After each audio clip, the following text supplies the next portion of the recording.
We are back. I Sorry about see it. that. Okay, so I have no idea when they got cut off, but I guess I'll just jump in as though they heard everything. This this next big phase is definitely every bit as big as the first one. I think you could claim is a lot there, and I think once it comes out, there will be a period of probably 1 or 2 months right after it where we continue to fine tune it and polish it. And so I think even though this phase will certainly have the leaderboards and a lot more incentive for units to be involved, I definitely think the incentivizing through MC for, say, the number of planets that you have your unit tag next to is going to be a part of community warfare. It might not be this initial initially after this phase, this next big phase releases, but perhaps just after it. So I'm sorry, I'm just trying to be as honest and accurate as I can. And so, I gave you a quick rundown of phase three again there. It's stuff that I've mentioned in the past. I think we can do a better job of that perhaps in an October town hall, just because, like I say, there's several disciplines that have almost finished all their I'm going to call it phase three again, phase three work. And there's a few disciplines now coming back on board to finish up all of their work for phase three. So a month from now, mid-October, we can have another town hall, and I think we can make it all about phase three again. We can just do a whole another show, just focus on phase three, since it'd be getting much closer. And by that point, we should be have a really good idea, a pretty good idea of when we could target for releasing it. Yeah, so I'll make sure that we do, have another town hall in October. We will address that. One last easy question, and this isn't so much about phase three, but just community warfare in general. People are obviously really enjoying the remakes of Forest Colony and River City, and just they want to know, and this is specifically from Ripper X, will we see any similar map updates for the community warfare maps? Trees, destructible trees, etc. Time 24-hour day-night cycle. Is that post phase three? I don't know. Boy, we need to have a level designer. So send in your resume. I'm not even There you joking. go. Send in your resume if you think you've got the skill to do this stuff. We're doing the remakes, and I will throw a little tidbit out here for you guys. We're working on another one, as you know. I'd mentioned in the past that we were working on Alpine and Terra Firma.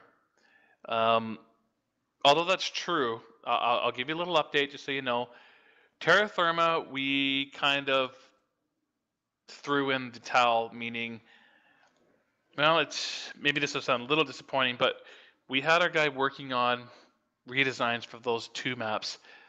Those two maps in particular represent more of a challenge, as you might imagine, because unlike Forest Colony and River City, which had, I guess, good bones or good cores, and we had to really expand upon it, it really isn't the case with those two maps.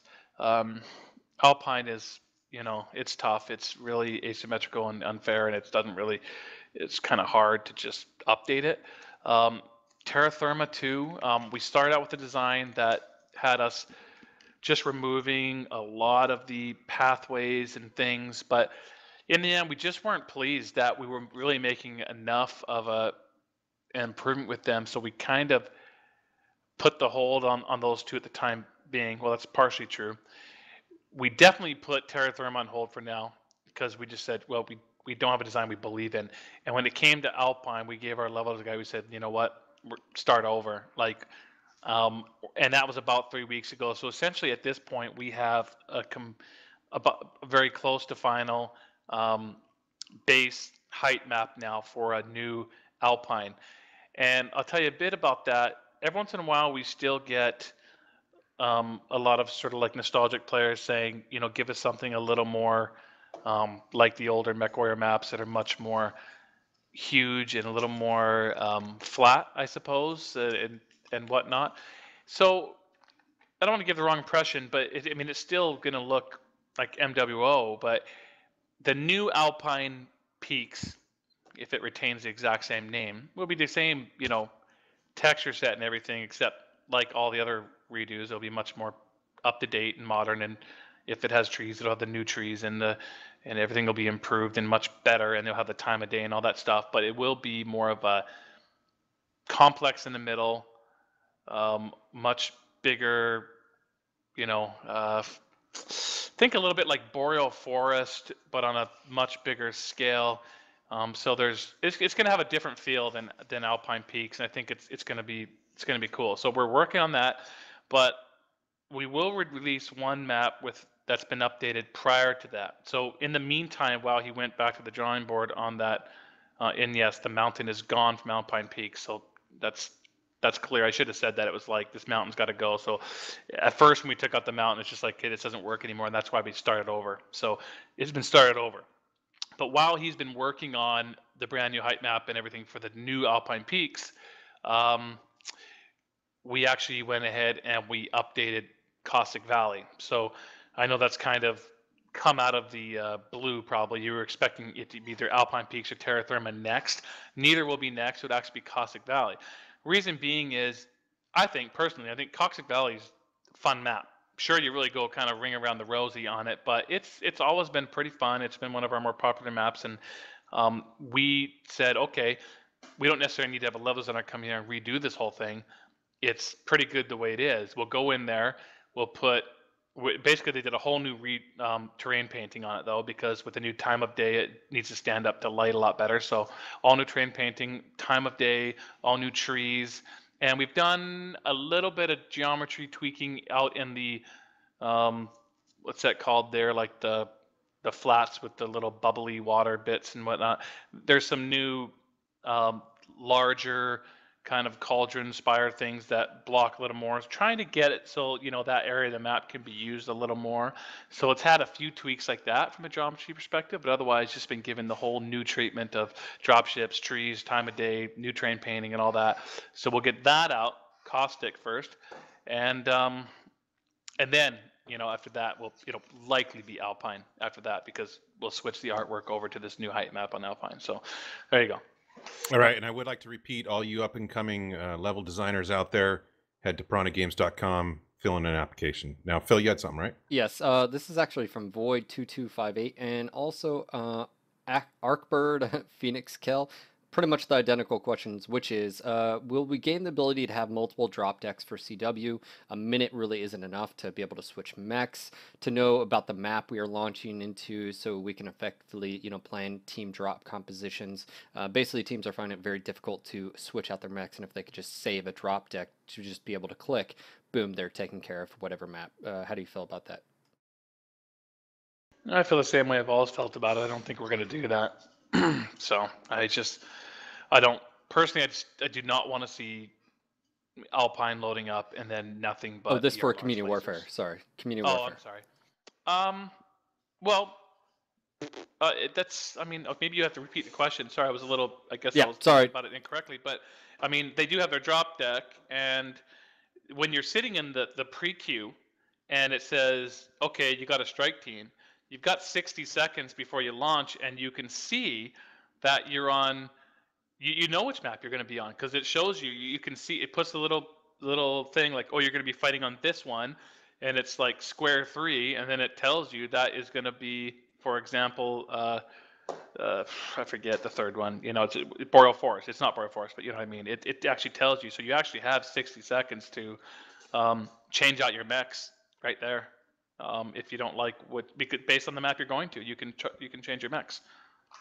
Yeah, there's a demand for saving drop decks. A lot of people having issues with that 60-second window and not having enough time. Okay, well, what so I can't... presets, basically. Sorry. Community Warfare Phase 3 will... I hope I get this right. It will give you 2 drop decks that you can be saved out. So I'm not sure if it's everything you guys are asking for. This is more along the lines of... Yeah, you can. I suppose in one extreme, sorry, now it's coming back to me. With the new freelance aspect of community warfare, for those players that are unaffiliated with units and unaffiliated with factions, there might have been a need to have both a, a clan drop deck as well as an Innisphere drop deck. So it kind of branched off from that thinking. But the bottom line is there's 2 drop decks you can save out. So I suppose you could have your, I don't know, your hot running drop deck and your ballistics one, or you guys can think of Right. ways to use them. But so beyond the 60 seconds, you will have the 2 drop decks. All right. And so, I mean, that's a step forward, guys. Also, I want to reiterate, be considerate. Don't be rude, guys. Everybody here has put in an entire workday already, and this is overtime. So just be nice. We'll move on to the next topic. We're going to move on to the solo group queue. That's There been you a go. hot topic, Russ, and I know you made a Twitter post. Before we have any questions, do you just want to sort of talk about your feelings on the, discussion, because it is a pretty important one to have? I'm sorry. Group I was queue, getting distracted the by the reading chat. no, it's all right. The group queue, you recently posted a matchmaking, and what's going on right now with group and solo, and you were pretty happy with solo, but group queue, you put it out there that something needs to give, something needs to change, and you guys had a few ideas. Yeah, I mean, we recently had another post about it. Of course, our goal is to try and to accommodate what our players want. The players. It's tough because even in our forums, which certainly represents kind of the most intense fans in our game, and most intense in all ways. Positive, negative, and always they're there. And as you saw, if anyone read that post, it was quite equal of players that said, yeah, I mean, let's go back to 4 max, and then just as many that said, please don't ever go back to 4 max. I need to play with all my friends, and then it gets even more complicated from there, because even those that said, yeah, sure, let's go to 4, they'd also at the same time say 1 sucks, let's not do that. And then someone might say, yeah, let me keep all group sizes, but I'd be fine with 1. So I can give you a bit of an update of what I think we're going to be trying now. But Nima, one of our engineers who is responsible for the matchmaking and many other things in this game, hit reg and whatnot, has just recently got married. Congratulations, Nima. Congrats. Just got back, and so I was talking to him for the first time yesterday, a little bit about this, and I was talking to Paul this morning about it. So I've resurrected a design idea I had a number of months ago, and what I think we're gonna try. My goal is, I know some of you that crusade for this are going to be upset, including probably Phil. But my goal initially is to keep the groups of any size. So I've got one other thing to try, and maybe we should stop here for a second and say, right now, there's 2 different problems, right? I mean, right now the wait times are not that bad. They're with the criteria that we've adjusted it to. The average wait time actually at the moment is the same for solo queue and group queue at this time of day. Other times of day, like when oceanic players are predominantly on and the populations are lower, it does get worse. But at the moment, and for our higher population peaks of North America and Europe, it's just actually the same average wait time at the moment for both of them. But that's obviously not the only thing in consideration. There's 2 things to consider. There's how long did you have to wait? And then, of course, how competitive was the match? Now, I want to also just take a moment here to read something to you guys. So right now I'm staring at MC squared, we call it, Matchmaking Command Center. And so I've got a number of tabs here, and one of them is called the dispatched buckets. And so I've got the last 30 or so solo queue games that the matchmakers kicked off, and I've got the last 30 or so group queue games that the matchmakers kicked off. And I can see the average times and everything I said, they're basically exactly even. And I can also see every single match, I can see what the skill range deviation was. But also on the group queue side, I can see how many groups were on each team. And in general, it's not near as bad as people might assume it is. And I was actually surprised by this and studying it more. For the most part, the separation, the number of groups per side is not that much. I'm going to read you the list. Just going to really go down real quick. I'm going to read from top to bottom. And so the first game, 3 groups per side. Next game, 5 on one side, 3 on the other. Next, 4, 5.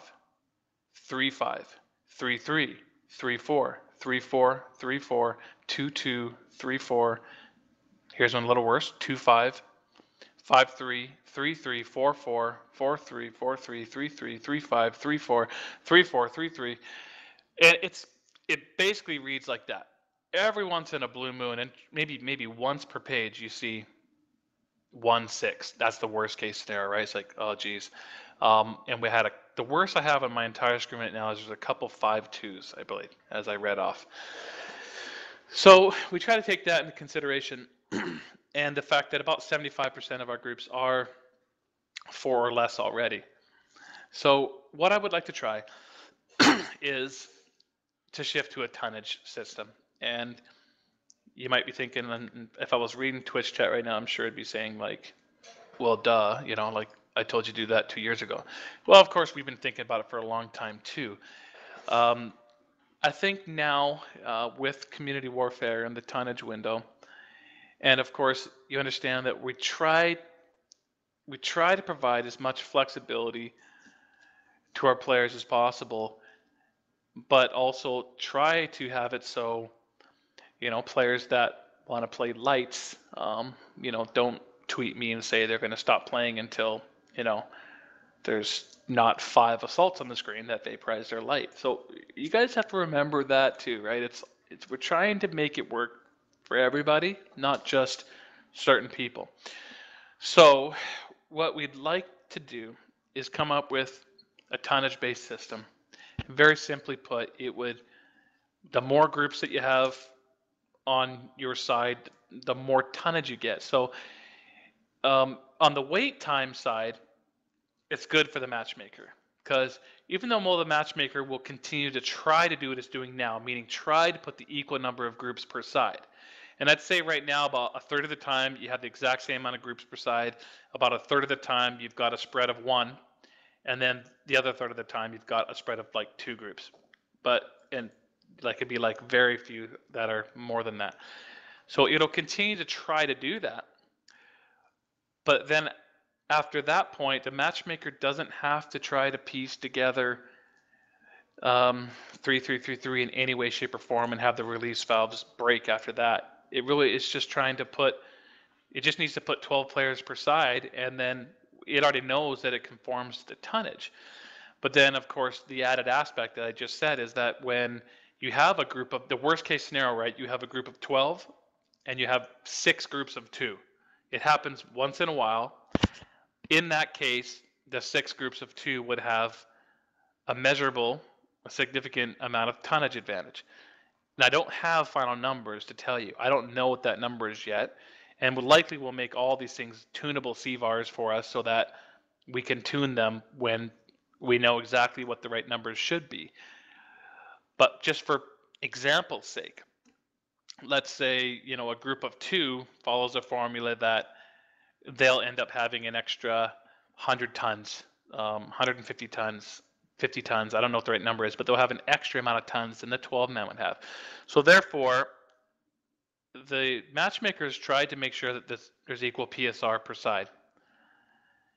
It has 12 players per side, so it knows that everyone fits the tonnage rules requirement, but it's given a tonnage advantage to that 6 groups of 2 because they're at a disadvantage because they're not as organized as a 12 men is.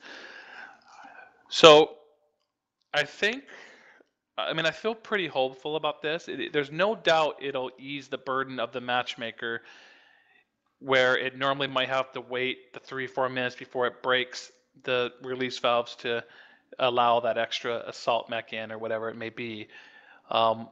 And we don't need to worry as much about the even teams. You guys know the solo queue already matches. Like if I read down that list for you guys, it's always the same. Like right now with the Mauler out, we have more assaults than usual, but generally speaking, when that settles out, about 75% of the solo matches are a perfect 4x3, and they match on either side. But when it does release valve out, they're always exactly even. So at the top one right there, 4-3-3-2, 4-3-3-2 on both sides, and it's always exact match. So that was going to stay the same. We leave the solo queue alone. We go back to the group queue. Now the group queue doesn't need to worry necessarily if there's an exact match of weight classes per side, because it's both sides are following the tonnage rules, and you naturally get more tons for the more groups that you have on your side. Again, and the most common, if I read down the list, the most common thing is probably 4 groups versus 3 groups, or 5 groups versus four groups. In that situation, obviously, the group that has the one more group is going to have a very slight tonnage advantage. It might be 20 tons or something to make up for having that extra group on their side. Obviously, those type of numbers require a lot of thought, a lot of tweaking, and I've been playing in a spreadsheet all day. And it's difficult to do, but it's, I think we can come up with some numbers that work. So I also want to throw this out there, though, that if we're going to do this, and I'm going to take this crack at keeping the functionality that players enjoy, meaning groups of any size, I do think it's critical that we bring back the game mode voting system. I think this time we'll spend a little extra time and create some actual more, I guess, client UI communication to the player. I'm not sure where that will be displayed, if it's right there where the little searching circle is and we show some more information there, but we'd like to show it to players and basically say, look, Conquest had 21% of the vote, and Assault had this much, and Skirmish had that much, and here's what the random dice rolled. In this case, you got Conquest, even though it has a much smaller percentage, and people will be able to see how the vote turned out. And so if you want to control the voting system, then of course, as your group leaders or whatever, you just turn off the game modes you don't like, and obviously the more people in that match that have that game mode turned off, the smaller chance you'll have of receiving it. And there's an extra benefit of doing this. One, of course, I already said it. It makes it more likely that this change to the tonnage system will work, and that we'll be able to keep all of our group sizes like people want to have. And it also allows us to avoid a 1-1-1-1 or 2-2-2-2 type of situation. So I think multiplayer listening here is saying, okay, that's awesome. We got to have this game mode thing so that if the PSR matches, we already know they're following the tonnage rules for their group. So as long as the PSR matches, we can use them. We know we can use them because the game mode system is a vote. There's no hard stops. And the second big benefit is now we're going to lose all of our adverseness to creating more game modes. So if we have a fourth game mode that we really like, we can add it to the game without fear of just splitting the buckets up further. So there we get rid of one full set of hard stop options by taking out the game mode ones, and we're also essentially removing a lot of the hard stop rules that the matchmaker has dealing with the weight classes as well. So we do get rid of a couple major variables here and potentially keep our group sizes of any size.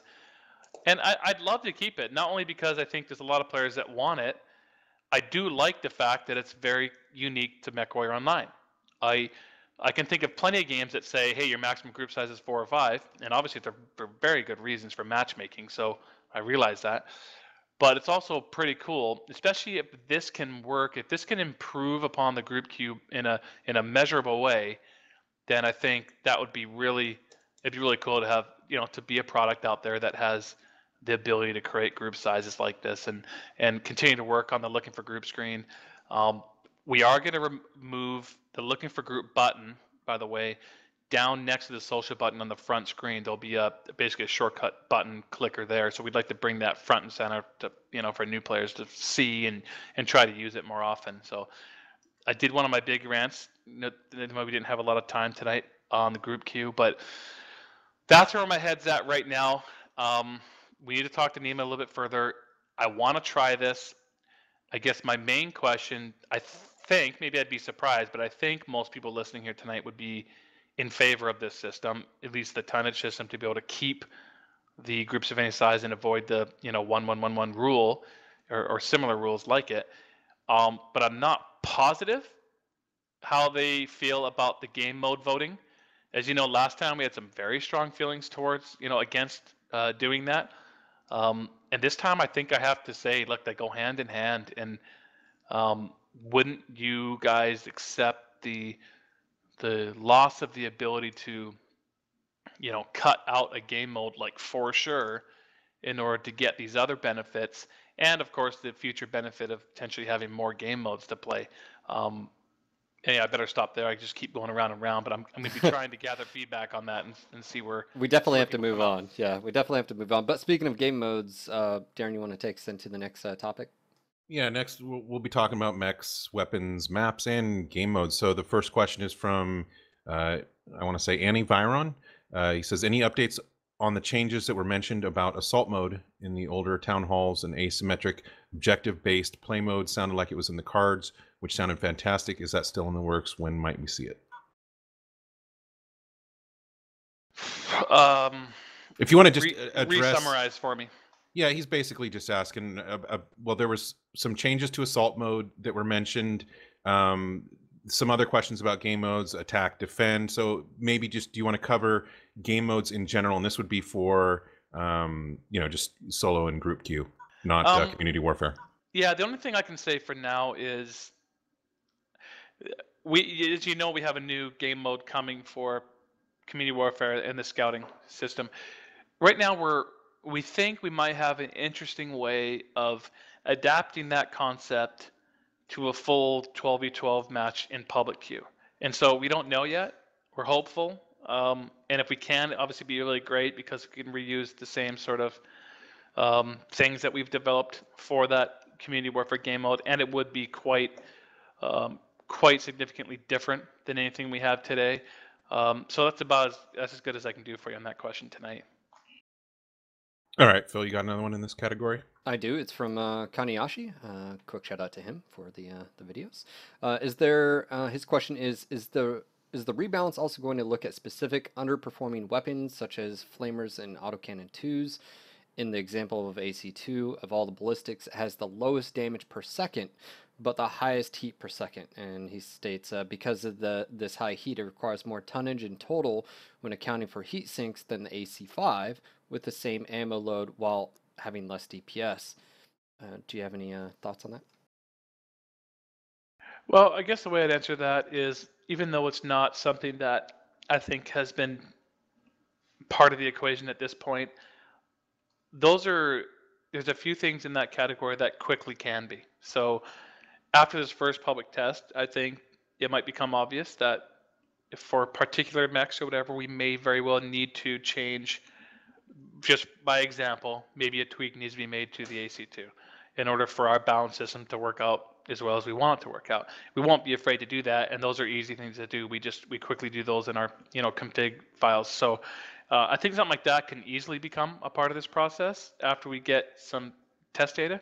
And a few other things I might throw in there. I know every once in a while people talk to me about, when can we unlock endo on summoners, or when can we remove the minimum requirement of heat sinks for the smallest light mechs like Locust and things like that. Some of those things kind of hover around the periphery radar for a long time.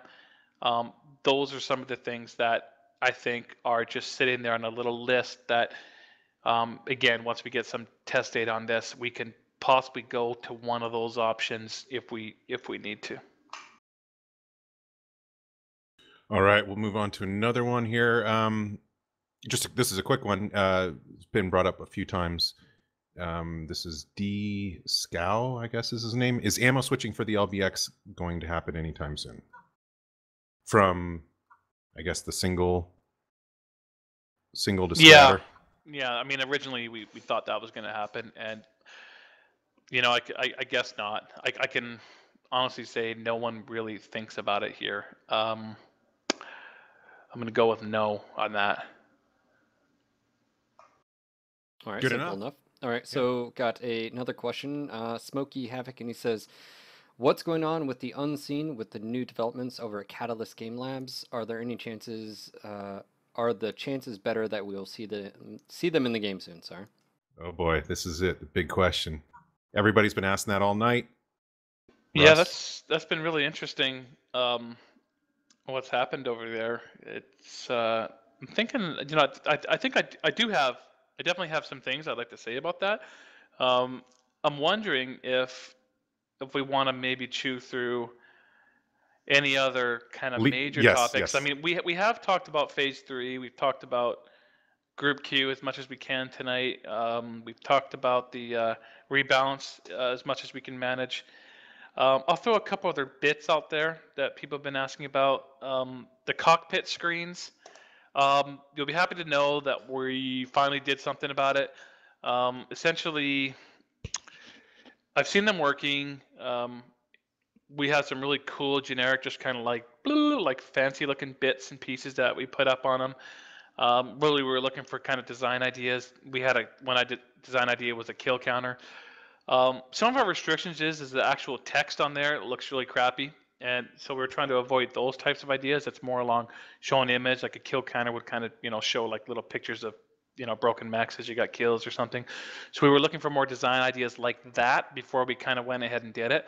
But I can tell you right now, since I've got my UI guys so focused in on community warfare right now, that right now it's a bit of a debate internally whether we wait until we get all those designs done and concepted and put those in there, or we can fill those screens right now with just kind of like fluffy, fancy looking doodaddy graphics, and then put in sort of like kill counters and some other really kind of meaningful bits and pieces as they come available. So I don't know how for sure that's going to play out. It is kind of an October-November thing. I think this year we're going to see that.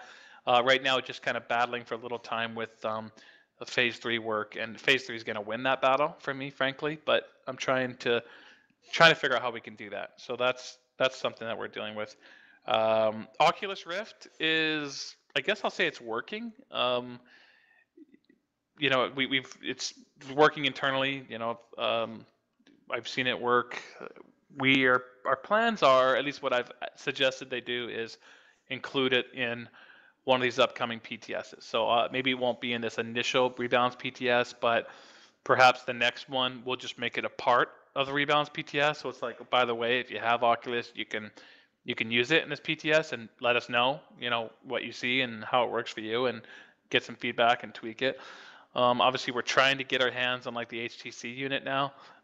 So yeah, I mean, my hope is, and the goal is, that we will support these devices when they go for retail in a really good way. So I think MechWarrior is, as far as I'm concerned, probably one of the coolest games you could ever use with this type of VR headset. I mean, you're driving, you're in the cockpit. It's a simulation in a sense, right? So I think those are the games that work well with it. At least I think so. I don't have a lot of experience with these things yet, but I'm working on it.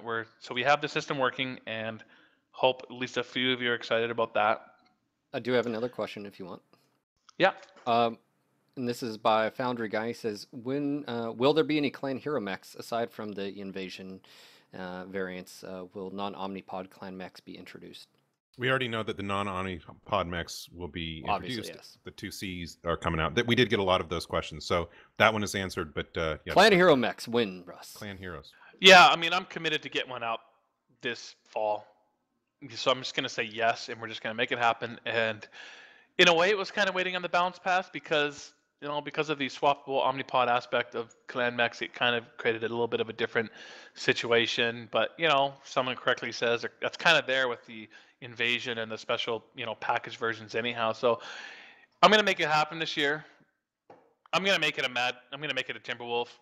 I'll just tell you right now, I want to get the Timberwolf hero mech out. Definitely want to get it out this Aiden Pride's Timberwolf, is that what you're saying? We will see. I don't know. Maybe that one. If that's the coolest one, that's what it'll be. All right. Let's see. Russ, would you mind touching on the skill tree at all? Getting a lot of questions about that. Yeah. Like updates to that. Yeah, right now there's nothing happening to it, and that's for really obvious reasons. One, of course, our UI guys have been 100% for all year, basically, on brand new mech labs, brand new mech select, brand new home screen, brand new camo spec screen. And that's part of the reason that they've been busy doing that stuff, and now they're going to be working on Community Warfare Phase 3. But of course, the other reason is that the skill tree screen is not just about a UI makeover, right? It's also about a lot more design and creating a lot more depth there. So creating a series of trees, a series of skills, like just a much more in-depth skill tree in Mech Online. We need it. The one we have is not sufficient, both in its looks and functionality and just in its depth of gameplay. We need more. So that's a major undertaking. So I'm afraid I'll go out right now and say it's doubtful to get any kind of attention for at least a few months as we finish up the things I mentioned, get Community Warfare Phase 3 probably in a really great spot, and then design/UI because that would at that point almost be like the last remaining from just a UI looking quality. That'll be one of the last screens that's just looking old like it has for a long time. So it'll get some attention. I know it sucks. We're gonna work on it, but it's not something you should expect to get passionate of the game in 2015. To be straight up with you, hopefully we can be working on something, both design and working on it before the end of this year. But those other things, including Phase 3, is just going to have to come first. All right, and I'd like to point out that Russ is not ignoring the question about the unseen. We will get to that shortly. He's got about 20 minutes left, so we're trying to zoom through as many of these questions as we can before he goes. The next one is lots of questions. Well, first of all, lots of compliments on the tutorial. I don't know if you want to say anything about the in-game tutorial that's on test, but that obviously leads to people asking about AI, both AI in regular multiplayer matches as well as a single player campaign. Do you want to speak about the tutorial and then AI at all? Yeah, okay, really quickly. Unless something really falls apart, the tutorial will go live this coming patch on September 22nd. It did have to have a couple aspects of it being held back. I didn't want to hold the entire thing back, but a couple areas of the academy just weren't quite ready. A couple of the challenges, there's quite a few bugs in the running cord, I think it was, and one other, a couple of the challenges in the academy. Essentially, when you walk over to start those challenges, in the little particle effect, it'll probably just come up with something like saying "coming soon." So there'll be a couple aspects that'll be kind of blocked out for now, but the majority of it will go live. All the basic aspects of the tutorial. The academy will be there for switching mechs and using the target range and all the various things and running around. So obviously that's awesome. It's 100 times better than what we currently have in the game. And then I believe the October 6th patch, the very next patch, those remaining aspects of the academy will come online. So that's awesome news. And yeah, it does naturally bring up those questions. All I can really say now is we're making a concerted effort. I already told you that everything we created for the tutorial was made in a way to be completely reused in the future. It's not specific, obviously the dialogue specific to the tutorial, but the ability to trigger this or that or put UI on the screen and to have checkboxes of objectives and all those sort of things you see there are built to be used anywhere we need them. That was a mandate from the beginning. And the other thing I can say is that there is first off, another hiring possibility. We've been looking for a couple of months now to hire an additional engineer. It'd be a gameplay engineer with any kind of experience in artificial intelligence would be a bonus. And that means that not only will that person would come in and take over a lot of Mech Online work, and that allows us to keep other engineers on our team 100% focused on AI. So right now, my goal, I don't have any dates or we're going to have AI or PvE by a particular point, but I can just tell you now that we're committed to making sure that certain engineers in our team are protected from features. So whether it's Community Warfare Phase 3 or any skill trees and all the things we've talked about, that these engineers are not going to get pulled onto those items and those things. They are protected. They are working on artificial intelligence, and I want them to stay that way. And I can increase that pace too if we can find another engineer to hire. So right now we're committed to keeping the ball rolling is the best I can say. You look at the tutorial, and we're committed to keeping the ball rolling on all things PvE and artificial intelligence. All right, next question. Sorry. No, go ahead. I was going to say another one from Narcissistic Martyr. He says PGI has occasionally mentioned a time skip if possible, and this is from 3052 to 3058 or further. A lot of IS mech pilots would enjoy having ER weapons and UAC 20s, etc.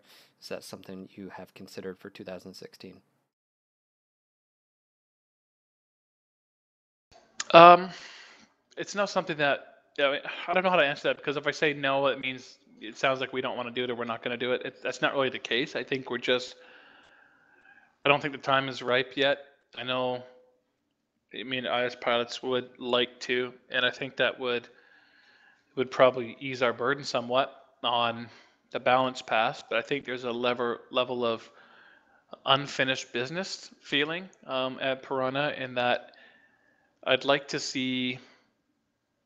I think for me, it's about hoping the rebalance pass works out very well, and that phase 3 comes out, and we can have, another hopefully significant period of the clan invasion, being simulated in our community warfare. So, for example, let's say, rebalance is done, phase 3 is done, and a Steam launch happens, and we experience significant, several months or multiple months of the clan invasion, and I'd like to really see that simulate out, even better than we've seen it to date. And I think that would give us a sense of kind of fulfilling, that aspect of MechWarrior Online, and perhaps moving into other aspects. And so, whether that's furthering the timeline, or whether that's providing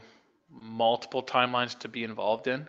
I know myself personally would love to see kind of a third succession war, sort of like 3015 type of map, but that doesn't involve the clans, and so we just can't afford to shard the universe right now. But yeah, so maybe, as you say, it'll just simply be about, okay, timeline's now 3058, but I think it's going to be a bit yet. I'd like to say it's going to be at least 6 months for us to get those things in, make those things happen, and hopefully have a very, our best play out yet of the clan invasion and community warfare. All right, guys, and obviously we have a crunch for time. We're trying to rush this as quick as possible. We are going to have another town hall in October. We're going to also examine the way that we do this, see if there's a way to do it more efficiently so that we cover more topics, don't repeat as many from previous town halls and so forth. So I apologize if we don't get to your questions tonight. Like I said before, we are going to try and improve upon what we're doing. Now, Russ, you mentioned Steam. Is there anything you want to touch on as far as the Steam release and the new player experience? There's a lot of separate questions about that. Maybe we can consolidate. Well, I mean, from the new player experience, you're seeing a lot of it. I mean, there's the tutorial. If you're a brand new player who installs the game, essentially you have to play the tutorial. You have to play at least the 2 first basic levels of it. You don't have to do the academy, but you have to do the first 2 basic levels of it. We've changed things. We've changed the third-person view would no longer be the standard view, like the default. It'll be off by default, and we won't even be using it really officially. It's there if someone wants to use it, but the new standard mentality for a new player is to use the new arrow system that you see in the tutorial. So we teach you about, look at the arrow, that's the way your mech's facing, etc. And those systems, although I don't think the arrow system it'll be around the tutorial come September 22nd. I think in October it'll become present in the full game. So a brand new player who installs the game will first have to play the tutorial. They'll get that aspect of teaching them about their mech. So they'll stay in the first person, but they'll be taught using this arrow system about where their body's facing, and they'll go through the tutorial that way and come out. There's still the cadet bonus that ties in. The PSR system was a lot to do with new players too, as we go to Steam, so that they actually are matched up against the players they should be matched up against, and not fighting tier 1 players and stuff. So that, and once they get good, they can actually climb out of that tier. So that's working much better, and it's going to work much better for new players. So even that system was a lot to do with new players and them knowing their tier and how to climb out of it and how to progress and how to do that kind of stuff. So there's all of that. A lot of the stuff we did this year, where there's looking for group screen, we're going to move that button to the front. We got the VoIP system and everything like that now. So we're working on a lot of new player experiences. All that stuff comes together, and it's all working towards, of course, eventually a Steam launch. Now the Steam launch is, I know some people would like, people are all over the board on that. I certainly have a lot of players that say, you're not ready, wait 2 more years until you're have a full single player game, and then that's one extreme. And then others say, just go there already. You know, like you should just launch, just go, announce a date. I want it to go to Steam this fall for various reasons. They like using Steam. They know all their friends will play at that point. They're looking forward to the influx of players. There's a lot of reasons to want to go. So right now, the absolute 100% honest answer is we're going to Steam as soon as we lose patience for waiting for features. I had originally thought we'd go in September. I thought we'd go in early October. We might still, but we still have a list of features we'd like to get out. Those include, of course, the tutorial, completely released, so that's very close. The rebalance is one of those things that's kind of holding us back because that needs to be in. So if things go really well, we're looking at an early October live date, so therefore that's something that we want to get in before we go to Steam. So that tells you right there. You know we're at least October now, likely before we go to Steam. I'd love to do these group queue changes if possible before we go there. What else? I'd love the camel spec screen that I mentioned to be done. These are all October items. Well, not phase 3, but the camel spec, etc. And hopefully the group queue. So these are all items that are on our list, and essentially that list, as you might imagine, basically never ends. It never stops. There's always more on it. And that actually reminds me of one thing I should mention. Early October, we're actually releasing a new player context feature. So whether it's a pregame screen, the tab scoreboard screen, or the end of round screen, you can actually click on players, and there's a player context menu where you can report a player, add them as a friend, etc., etc. There's a number of things you can do. Player context menu. So sorry, I kept meaning to mention that. I forgot. That's coming up really quickly. That's, I think, a huge benefit for the new player experience as well, making things easier. So I haven't answered your question. When we can go to Steam? I'm going to talk about something here again in a second. I mean, for me, I think I'd like to buy a little more patience. Maybe, I don't know if that means a month or if that means 4 months, but certainly the window is fairly soon now. It's going to happen. Oh boy, I'm not sure what the right terminology is. In the next little while, and that little while is a little bit flexible right now. And I think how flexible it is kind of depends on the game's player base, the performance.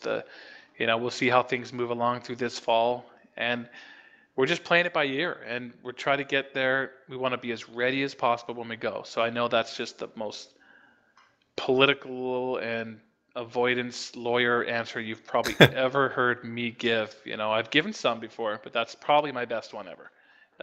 It's just the way it is right now. So you could take that answer to be we're going to Steam in October or we're going to Steam in December. I don't know right now. So I think we're gonna talk about something here in a bit, one of our other initiatives, and I think that could be really cool for people to hear about, and maybe that will help us gain a little more time to polish the game as much as possible. Okay, we have a few people that have said that they've been skipped for 5 town halls in a row, et cetera, et cetera. So I want to get just a couple real quick questions, quick answers. Why you Yahoo was wondering, especially now that we have the servers on the other time zones and so forth, 24/7 support. Is that in the works at all? Is that a possibility?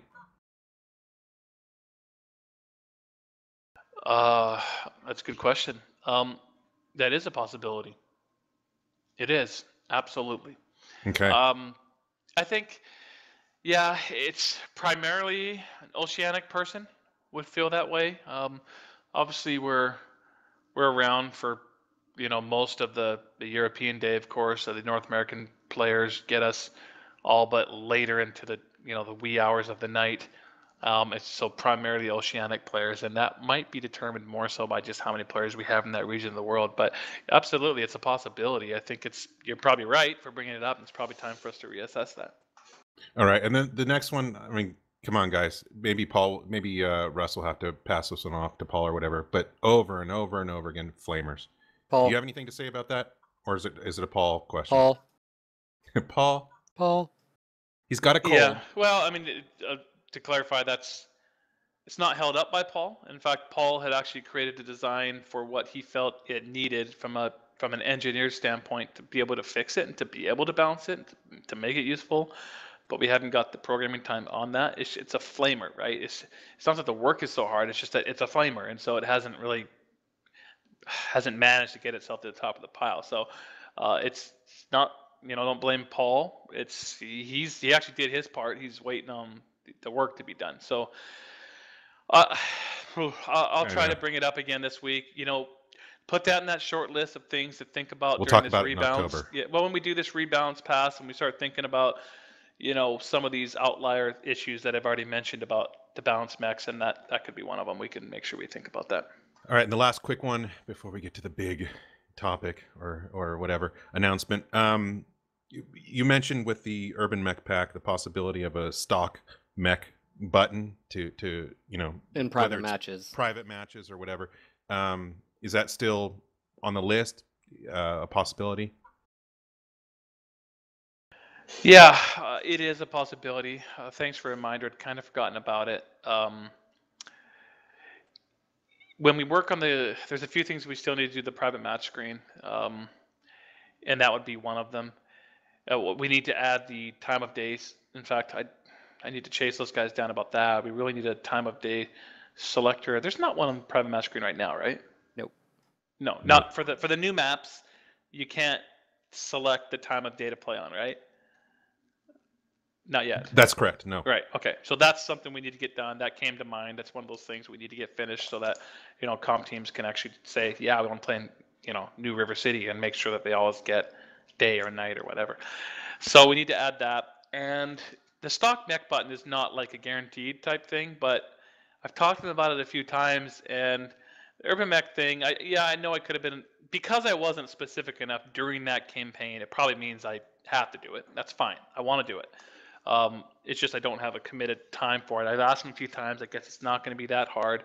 But it won't have maybe the options. I know a lot of people, maybe the reason it didn't happen, as soon as I brought it up, it was like a lot of ideas flowed, like, being able to force this or force that, or like set everything to like clan technology or IS technology, or none of these or none of those. And there's a lot of things we could do, but the basics of it would just be literally it's a checkbox. If that box is checked, it's going to load those mechs up under their default standard variant profile, the way you buy it. So that means that one mech that's, a hero mech, players would have to police themselves as to what mechs were allowed to be on the list still. So for instance, as you guys know, a stock Hunchback 4G is a very different animal, say, from a stock whatever. Take your pick of the newer, whether it's a Stormcrow or there's even probably some Inner Sphere mechs that for whatever reason came stock with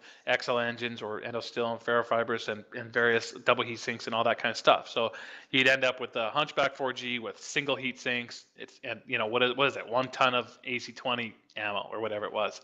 So the players then would have to police what is fair to them when that checkbox is clicked. So I hope that makes sense. I think it does. It does. And you don't have much time left, Russ. So should we move on to the final announcement? All right. Okay. Something that we've been bringing up for years. All right. You guys brought up the Catalyst Game Labs stuff. So here's what we're going to do. We are going to release. We're going to release a classic. Oh wait, here's mech. another question about something. No, I'm joking. Yes, a classic mech. So I'm going to call it that. You guys can call it what you want. To me, it's a classic mech. So we thought we'd try something out here, okay? And this, I'm not being a smart ass. I'll tell you what I mean by that. We know you guys have been wanting some of the original classic mechs, Marauder, Warhammer, Rifleman, Archer, etc. Wasp, Stinger. So we know you guys want these things. Obviously, we've been talking about them for years, as you know, and you guys already know all the stories about some of the concerns in the past around using those designs. and some of the history and legal history surrounding them, and some of the reasons why we've avoided them. Now, of course, our game already has all the Phoenix level stuff, which was some of you guys that know all this stuff, it's the Dougram and Crusher Joe stuff, where we got the Locust through to the Wolverine and all those other items. That was sitting at kind of a different precedent. Now, what I mean by trying something out is the fact that we want to be thoughtful in how we approach this, and what we're going to do then is I'm going to follow a similar system that we put in place for the Urban Mech. And you might think, well, why? The Urban Mech was sort of like, do people really want this? And obviously people want one of these classic mechs. But the reason I say that is, first off, we are doing what we always do with these mechs. We actually we're taking a design and we're giving it the MechWarrior Online treatment, meaning it's modernized, created, and I'd like to say that all of our mechs are a brand new design, right? They're a new design on a classic mech. And so we're going to do that, and we feel very strongly that our designs are our own and they do not belong in the past, and therefore they are not comparable to those classic designs that had the legal concerns around them. So that's our stance, but we know there's some risk around that stance as well. So that is really the reason why I'm doing this test. I think we want to release a mech package for you guys to buy. And you guys can make your statement. You can say, I love your new design on this classic mech. I'm going to buy it. Our commitment is testing the waters with one of these mechs to see how it goes, see if any problems arise, or see if it goes extremely well. And then if it goes really well, we will go to another one. So it will be a single mech pack. It won't be a giant mech pack. It'll be just one. And we're going to start out with the Marauder. Boom. Okay, so there it is. There's the Marauder. Russ, can you see my question in chat there? Just Skype wondering chat. if we can Skype chat, yeah. Yep, go ahead. And okay, no, hang on a second. Do you guys want to see the image of it? I don't know if they do. They probably don't want to see it, right? But if they want to see it, So then cruel. go ahead and throw it up there. Well, let's see what chat says. It's up to chat. You want to see it, guys? So cruel. This teasing is so cruel. All right, toss it up there. Do it, Phil. Make it so.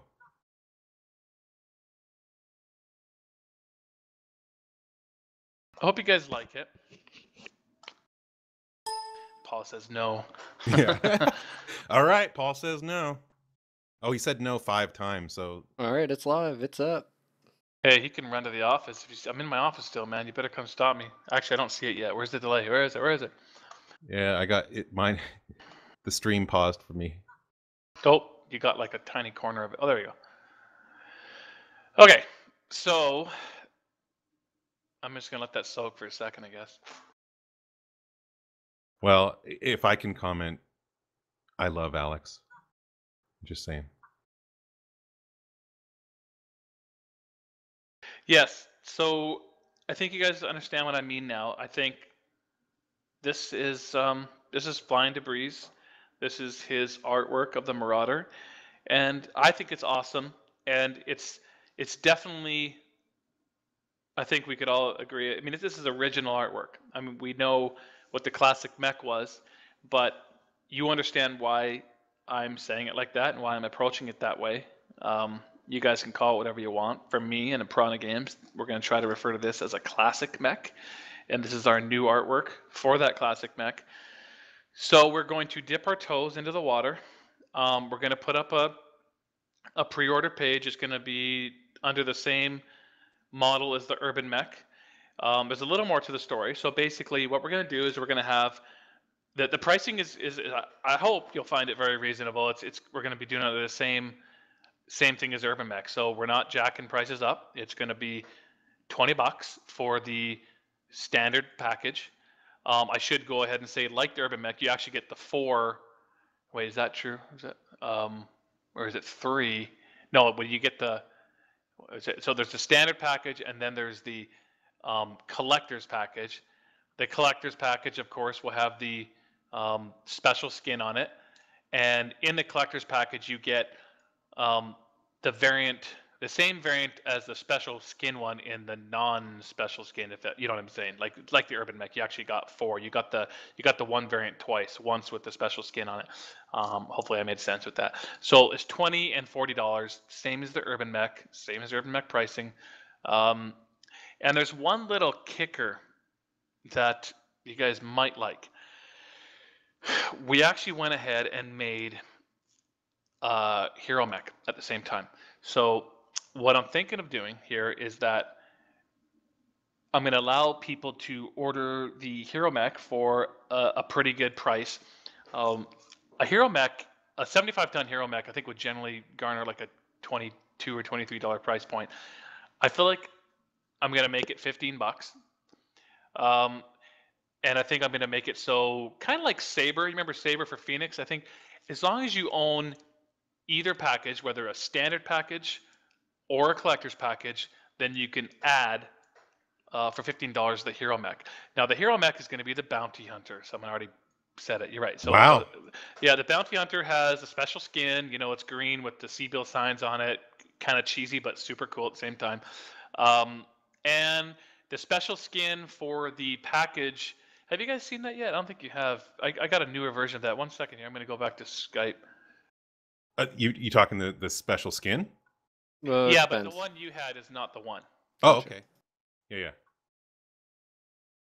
So just to point out, I mean, since we started our podcast like 3-4 years ago, I've been dying for this. We have harassed you nonstop all those years, and I just have a huge smile on my face. I'm just saying.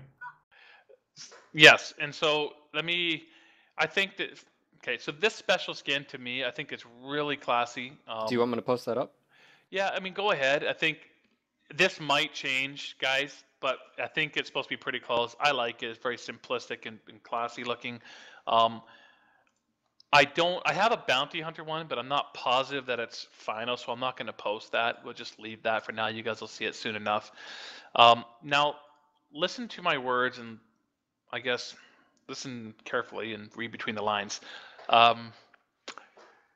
Instead of creating a whole bunch of these, 4, 6, 8 in some giant pack, and kind of really exposing and committing that much, this is our first step into the market. And I will say this, we are committed to defending our decision that this is our artwork. The name Marauder and what it is and the weapons loadout and its description in this universe is owned by the MechWarrior Battletech universe and is under license to Piranha Games right now. And this is original artwork to represent that, and we're committed to defending that decision and defending that as far as we need to. So I guess that's our commitment to it. We feel very strongly that all of our artwork in MechWarrior Online is original, and this is finally reestablishing the I hope reestablishing these artwork properly. I mean, I'm not trying to be rude to past efforts of bringing these things back, but I think this is, to us, is going to be really properly bringing them back. Yeah, I'll say F the rescene. I think Alex does amazing work. But Russ, we know you got a family commitment. It's that time, yeah? Yeah,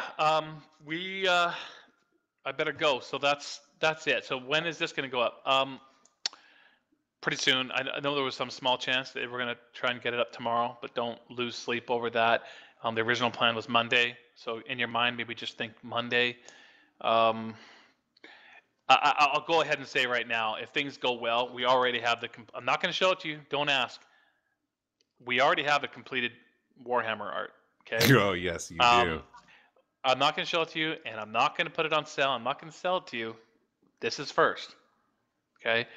And I want to say this also, and this is, I really appreciate you guys' support of all the games and all the stuff we do. Without you, wouldn't be a game. Thank you so much.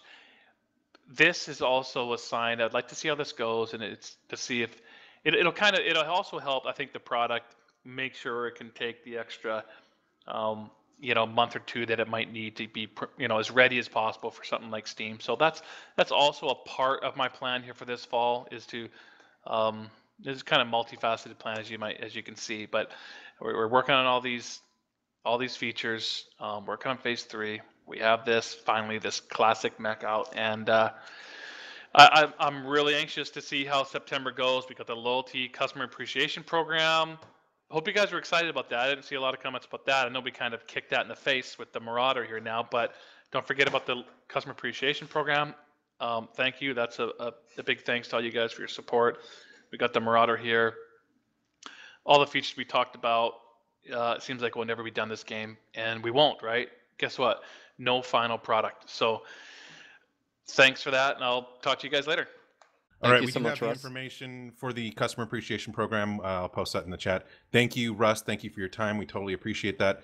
There are some topics, obviously, we didn't get to. I just made a comment. We didn't get to hacking, cheating, etc.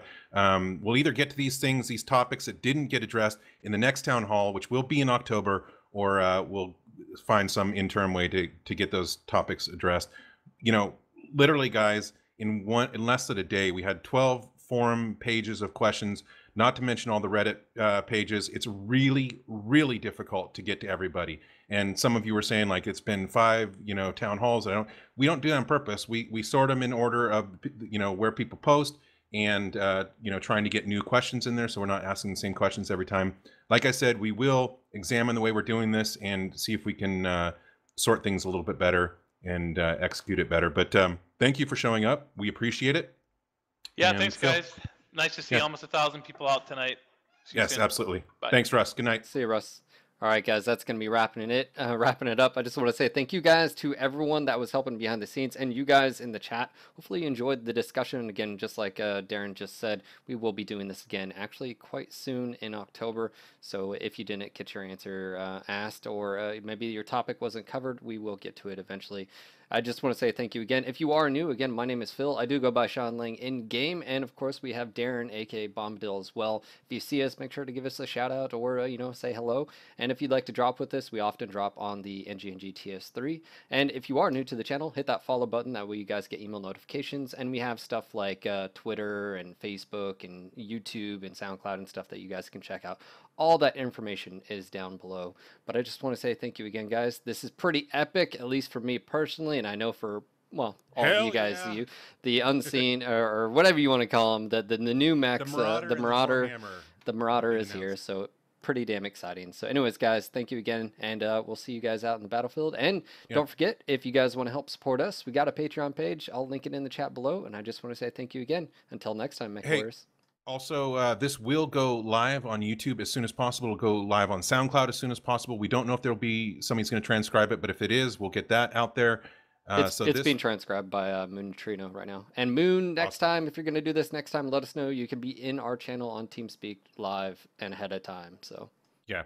So like I said, we'll keep working on these, make them better and better. We're going to do it, sounds like once a month. So hopefully we can improve upon what we're doing. But again, we totally appreciate all of you coming out. We are going to do a raid on somebody that's playing MWO right now. So if you guys want to hang out in the channel and watch some MWO action, we will host them immediately as soon as Phil shuts down. So again, thank you all. Thank you, Phil. Thank you, Russ. Thank you for everybody that helped out in the background. And thank all of you for tuning in.